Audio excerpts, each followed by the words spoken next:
আজিৰ সমল ব্যক্তি ডক্টৰ প্ৰদীপ কুমাৰ সাহু তেখেতক আমাৰ মঞ্চত আহিবলৈ অনুৰোধ জনাইছোঁ।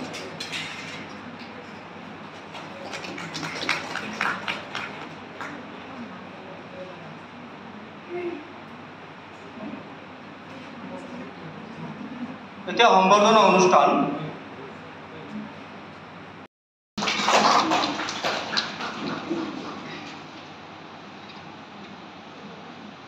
এতিয়া আমি সম্বৰ্ধনা জনাম আজিৰ বিশিষ্ট সমল ব্যক্তি শ্ৰদ্ধাৰ ডক্টৰ প্ৰদীপ কুমাৰ সাহু ডাঙৰীয়া আৰু সম্বৰ্ধনা জনাব আমাৰ অসমীয়া বিভাগৰ সহকাৰী অধ্যাপিকা ডক্টৰ স্বপ্নম হাজৰিকা।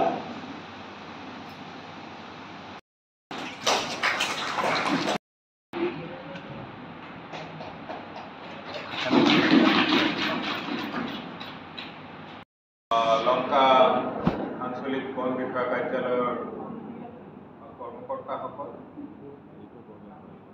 আজি এই বিশ্ব পৰিৱেশ দিনটো আমি প্ৰতি বছৰে 5 জুন তাৰিখে পালন কৰি আহিছোঁ।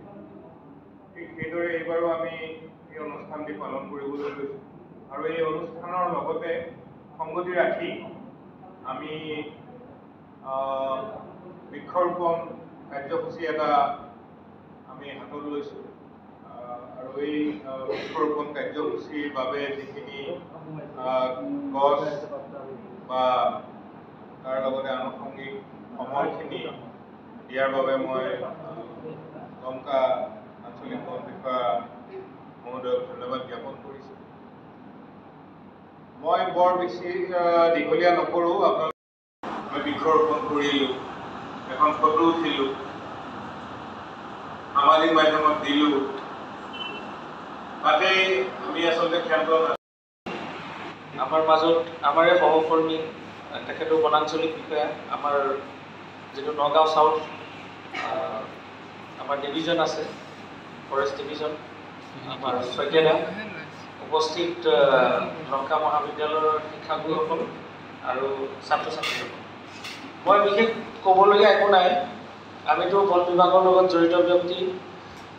বন বিভাগ যদি নকওঁ, আজি 2024 যিটো ৱৰ্ল্ড এনভাইৰনমেণ্ট ডে'ৰ থিম, সেই থিমটো মই অকণমান 2 মিনিটৰ এটা প্ৰেজেণ্টেশ্যন আছে। এই প্ৰেজেণ্টেশ্যনটোৱে বহুত দিন আগতে এজন আমাৰ অতি আমাৰ শ্ৰদ্ধাৰ ব্যক্তি, আমাৰ মিছাইল মেন, আমাৰ ভাৰত ৰত্ন APJ আব্দুল কালামদেৱে এইটো প্ৰিপেয়াৰ কৰি গৈছিলে। 2002তে এই কথাখিনি তেখেতে টাইমছ মেগাজিনত প্ৰকাশ কৰিছিলে, যিটো নেকি 2070, আজি 2024 তেওঁ সেই বস্তুটো কথাখিনি লিখিছিলে 2070 চন 2070 কি এটা পৰিস্থিতিৰ সৃষ্টি হ'ব, বিশেষকৈ পানী ডিজাৰ্টিফিকেশ্যন, ইণ্ডাষ্ট্ৰিয়েলাইজেশ্যন, এইবিলাকৰ পৰা মানুহৰ কি হ'ব পাৰে, 50 বছৰীয়া এজন ব্যক্তি সেই সময়ত কেনেকুৱা তেওঁক দেখাব।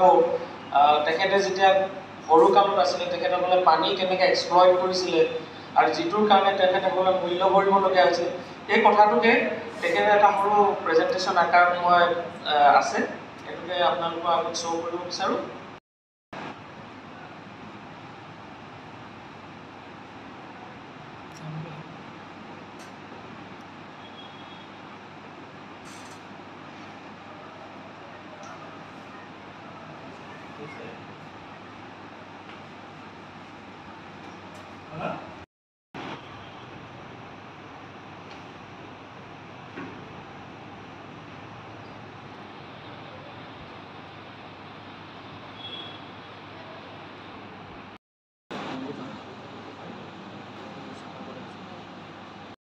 অৰুণোদয় ছিনিয়ৰ ছেকেণ্ডেৰী স্কুলৰ অধ্যক্ষ পদত কৰ্মৰত।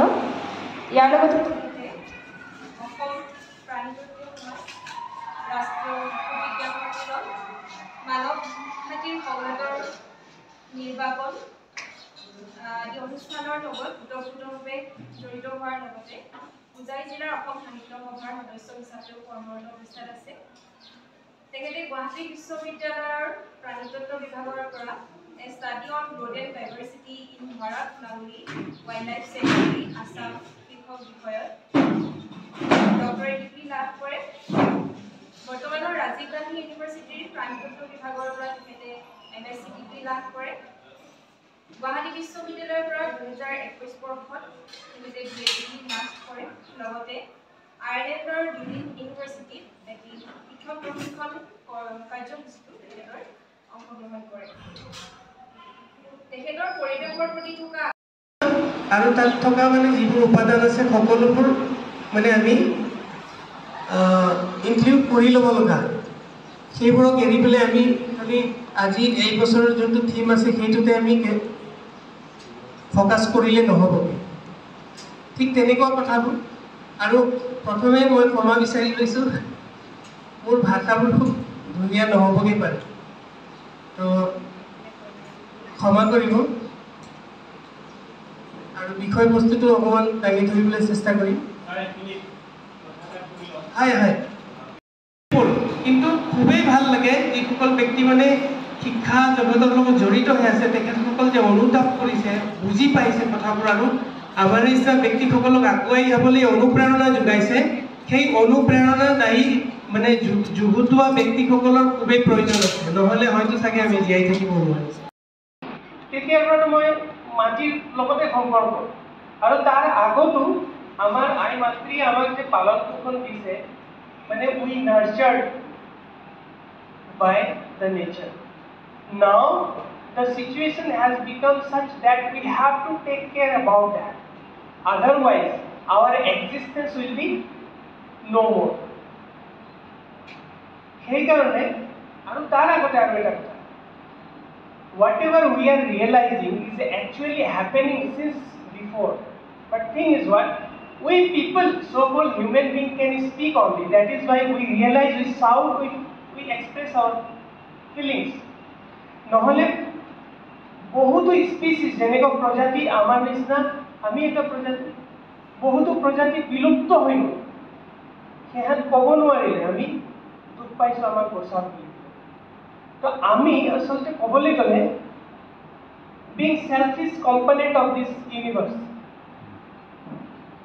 আমি মানে স্বাৰ্থপৰ। সেইকাৰণে আমি এতিয়া নিজৰ এক্সিষ্টেঞ্চ, নিজৰ ৰেষ্টটো ৰক্ষা কৰিবৰ বাবে হয়তো আমি ইমানবোৰ কাম কৰিবলৈ ওলাই আহিছোঁ। আৰু প্ৰাকৃতিকভাৱে যদি সকলো কথা হৈ থাকিলেহেঁতেন, তেতিয়াহ'লে হয়তো চাগে আমি ইমান অসুবিধাৰ সন্মুখীন নহ'লোহেঁতেন। যিমানেই যি নহওক, আজি পৃথিৱীত যি আছে সকলোবোৰৰ আধাৰ কিন্তু লেণ্ড। এই যে লেণ্ডৰ ওপৰতে বেছ কৰি পেলাই এইবিলাক লাইন আপোনালোকে পঢ়ে গম পাব যে মই লিখা নহয়, মই কিছুমান বস্তু সংগ্ৰহ কৰি দিছোঁ।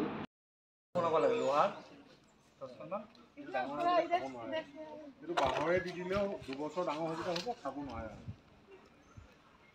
এইটো কি লগত নিম উঠিলে নেকি? নিম উঠিলে